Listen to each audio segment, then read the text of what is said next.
Welcome to Bitter Reality Brewing. Yes, this is the top 10 tips, tricks, recommendations, hacks, suggestions, whatever you want to call them. And this is the last of the series.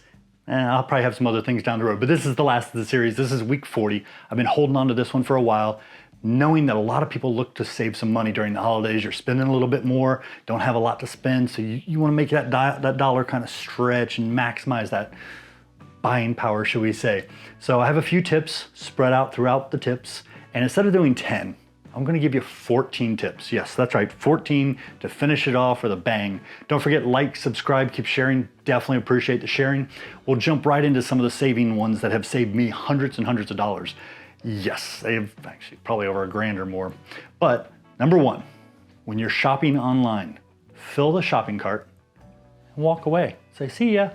Yes, I'm serious. Fill the shopping cart. And if you're only buying, say, $50 to $200 worth of stuff, add more stuff to it. Doesn't matter, you don't have to buy it. Just add, I like to get that shopping cart up to around $1,000. Most websites, now if you're there every day, they're like, he'll be back. But most websites have software and triggers in there to save the sale. If you're in that shopping cart and you don't check out, they want to recover that and get you back. Please check out. We need the income. Come on, check out. What I have found is when you do that, either a day, sometimes a couple days, sometimes a week later, they'll send you a little email. Hey, if you check out, we'll give you 10% off or 15, sometimes as much as 20% off of a single item, but a lot of times it'll be 10% off your entire purchase. Really, really nice. Then what you do is you go back into that shopping cart, take everything out you don't want to buy, and just check out and use the deal. Save some money.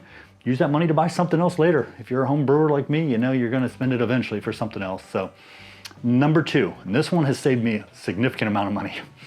When you're looking to make a big purchase, that's right, a big purchase, especially in home brewing, it works for other items too, but for home brewing, it's definitely worked for me. Have your spouse go shopping, or a good friend. Have them go on their computer with their web browser to hopefully a site they've never been to that you might go every day, and they're like, yeah, we're not giving him a deal, he's always here. Yeah, have them go shopping for you, and basically they'll either be sitting on it, it'll pop up, hey, we've never seen you here before. We'll give you 15% off your first purchase. Or, hey, sign up now and we'll send you a newsletter. Don't check out. You can fill the shopping cart if you want to pull that one in here at the same time. But there is a high probability, especially during the holidays, that they're gonna get a deal because they've never been on that website and they've never gone shopping there. And that site wants to capture their business and keep them from going to another site and buying it somewhere else. And if there are multiple sites and you're not loyal to a certain site, try it on several sites, see who gives you the best deal. Might end up saving you some significant money. So those are two, and I have another one coming up, but those two have definitely saved me some serious money, and I have a few more that might save you a little bit of money, but we'll see.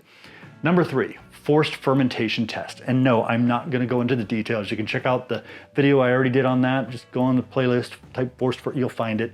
But forced fermentation can help you troubleshoot things with your actual fermentation by doing a starter, yes, a little yeast starter, something like this, or the ones I've built. I have 4 sets of these, so I have 8. Yeah, been using these for years. They're awesome. I recently bought a pre-made one just to compare. I do like it a little bit better, and it's comparable in price, but I'll leave links for things like this. This thing only costs 20 bucks, and it is doing an amazing job. And I still use these, and I've even modified these recently to see if it does a better job even. But forced fermentation, when you're doing a yeast starter from your actual fermentation and you get a lower gravity than you do in your fermentation, you know there's a problem. You have to check out the video to get all the details. Number 4, back to yeast starters. The best starting gravity to promote growth in a yeast starter overall seems to be 1.040. But anything between 1.20 gravity and 1.040 should work well for you. If you have a yeast that you only have a little bit, you may want to start at that lower gravity, kind of promote some growth, get it going before you add it to something else, avoid the stress. I usually like to go somewhere between 1.036 to 1.040, and it works great to promote growth. So that's where you want to be on a yeast starter. Number 5, why don't you want a high gravity for yeast starters? I know, I was thinking originally, I'm like, man, just crank it up, get more yeast, all good. No. Yes, you will get growth, but the problem is this promotes fermentation, and it can actually cause stress on the yeast and mutations that you don't want. You just want to promote growth, aka reproduction. You don't want to promote anything else, mutations, stress, none of that stuff. You don't want the fermentation to go nuts. You don't want a yeast starter foaming over. It wouldn't be a good look. Trust me on that one. Number 6, lager warm to cold, or ferment warm to cold when doing a lager. I know you're thinking, what is he talking about? I saw this on White Labs recently, and yeah, let's say you didn't get enough lager yeast, you didn't do a big enough starter, you just simply don't have access to more yeast, and you still want to do your lager, and you think you have enough if it were an ale. So you're like, yeah, if it was an ale, I'd be fine, but as a lager, I really need about double what I have. What they recommend is taking that wort, leaving it at a ale type temp, so 68 to 72 Fahrenheit, convert that to Celsius, but pitch your yeast. I did it recently, it worked great. I pitched my yeast at 72 Fahrenheit, lager yeast, yes, lager yeast, and I waited about a day, and once I saw fermentation starting and everything started getting going, I cranked that temperature down, and fermentation slowed down a little bit, and I cranked it down a little more, and a little bit more, and then it came right back, and everything was rocking and rolling. And I was like, wow, that's a cool way of doing it, and didn't need quite as much yeast, but it did a very good job, and I was quite impressed, and still hit really good final gravities. Now, for your first lager, yeah, I've learned a lot doing some lagers. I've done a handful of them now, but for your first lager, I'm gonna tell you straight up, just use a dry yeast. Lallemand lager yeast works just great. 5 gallons right here, no yeast starter, no need to do the warm to cold, just simple, easy, done. Once you get hooked on doing some lagers, then you step into your White Labs, Imperial, White, you know, whatever other yeast you want to use, and build your starters or buy several packets and go crazy. Number 8, I know I just covered this recently in a video about stuck fermentations, but I had 2 that I was concerned about, and I did it and I was shocked with the impact it had. What I did, yes, stuck fermentation trick, you can call it that, is pitch some more of the same yeast, and it was probably like less than half a packet of leftover yeast I still had, and I added some energizer, not yeast nutrient, yeast energizer. And it recommended something like a half a teaspoon per gallon, but I only put a half a teaspoon total, swirled it around in that little bit of yeast, which probably got a little bit of O2 in there, but not much, popped it, boom, closed it back up, purged it, all good. It was a pressure fermentation, and things just started rocking and rolling again. Between adding a little bit of fresh yeast that was alive and doing well and, you know, ready to do its job, and some yeast energizer, everything got kicking again, and I was quite impressed. So that's now going to be one of my go-tos. If I get a stuck fermentation, I'm pitching a little bit more of the same yeast or comparable if I don't have, and some yeast energizer. Did a great job. I was quite impressed. Keeping some costs down. Yep. With hops. How to keep your hop costs down. The only real solution, if you can't grow it, I'm in Florida, it does not grow well here unless you're really got a green thumb, but buy higher alpha acid hops and use them more strategically with your hop additions. Same thing with IPAs now. A lot of people drop that high right early, get the bitter, and then only drop it either in the very end or maybe during dry hopping to get that hoppy aroma without doing multiple drops throughout the whole thing and taking twice as many hops. Plus it'll reduce some of the what you call vegetation type taste or a grassy taste you get sometimes by adding too many hops to a beer. Number 10. This is one that a lot of people don't seem to fully grasp. They say, hey, I can reuse my yeast, or I can, repitch that yeast. I'll just capture it, do some yeast washing and pitch it again. You can. Your mileage may vary, but something I would highly recommend, and breweries take this into account and they do it strategically. White Labs strongly recommends it. I would expect all yeast companies recommend it. You want to follow it strategically. So plan out your brews, reorganize them based on how you need to plan them. What you want to do is you want to go, and it's a little hard, a little tricky, but low ABV to high ABV, light to dark, low IBU to high IBU. Now the light to dark, if you're going to be repitching some of that yeast, you might be adding some darkness to a lighter colored beer and it may actually carry in. So that's why that's there. But the IBUs, definitely the ABV, those things are going to kill off some of that yeast, cause some issues with the yeast. And you really want to go low to high, light to dark, low IBU to high IBU. So keep that in mind next time you decide you want to do some yeast repitching, reusing.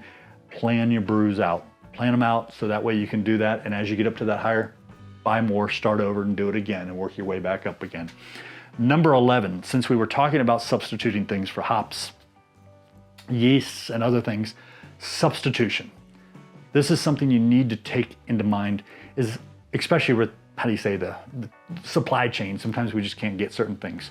Okay, when you're doing a substitution, whether it be hops, malts, yeast, keep in mind, if you're trying to minimize the impact, you want it to be as close or as similar as what you're substituting.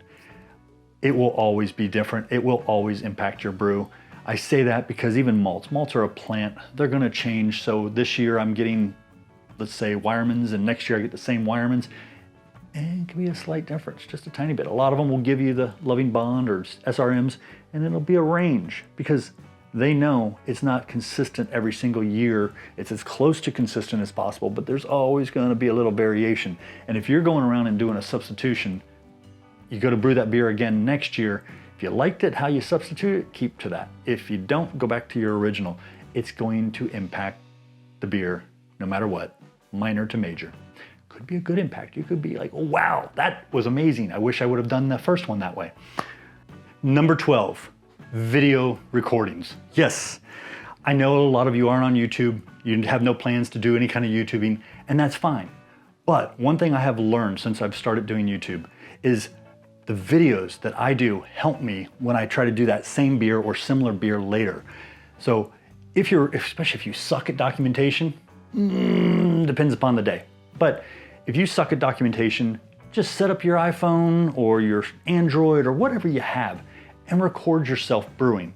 You know, talk to the camera, whatever, just record yourself. Next time you go to do that brew again, go back and watch that video. You might go, why did I do it that way? Or, oh man, I screwed up there. You know, or yeah, I see the problem there. Or hey, I forgot I did that. Yeah, I need to make sure I do it that way. Recording yourself and then looking back is like amazing documentation because you're not taking notes on what you did. You're recording what's actually happening as it happens, and time, date stamps, everything in there. So it's a really great tool, and I've found it beneficial to me. Number 13, I know, brew more. Simply put, brew more. Everybody thinks, hey, my first beer, I'm following the directions, it's gonna be great. Ah, that sucked, or oh wow, that was really good. I promise you, with time, the more you brew, the better that beer is going to get that you brew. The previous beer, you might go, wow, I thought that was decent. This is so much better. I am so much better at doing this now. You learn the processes. Even if you understand and read through the processes, trust me, you start understanding why you do certain processes in a certain way. There's things I still do that aren't the best I could do, and I know I could do better, and I'm either lazy, I don't care, or I'm not so worried about it until I have a problem, and then I'm gonna start worrying about that. There's one recently I started taking into account by watching a video on someone else's channel, More Beer, and they were doing something and they didn't even talk about it. Didn't even point it out, and I'm like, I know why they're doing that. I probably should consider something like that. We'll go into another video. And number 14, the last one. I had to give a call out to CH at Homebrew for Life. If you're looking to save money, CH, that man, he can brew on a shoestring. I know I could if I really wanted to, but I have fun with the toys. But I have never seen someone brew on a shoestring budget in my life. And even when he gets nice stuff, he still goes over and says, let's do it this way instead. It's a lot cheaper, it won't cost you anything. Don't spend your money on that, let's do it this way. I get a kick out of it, I enjoy it, and it's true. I mean, if you ever want to do little 1 gallons, get yourself a colander in your kitchen, a pot, another pot. You don't need a brew in a bag, you don't need any of that stuff. Just use your stove, rock and roll. I've done it. I've come out with some amazing beers doing it that way. Yeah, there's lots of ways you can save money, and you don't need all the fancy stuff. You just need to make sure you get what you need to get where you're going. And if the toys make it more enjoyable, or you can control your temperatures, fermentation, which is key, then hey, have a blast, save the money. Thank you again for joining us here at Bitter Reality Brewing. I'll leave links for anything I talked about down below, including maybe a link back to CH if you don't know who I'm talking about. Don't forget, like, subscribe, keep sharing. Definitely appreciate it. Thank you. Cheers.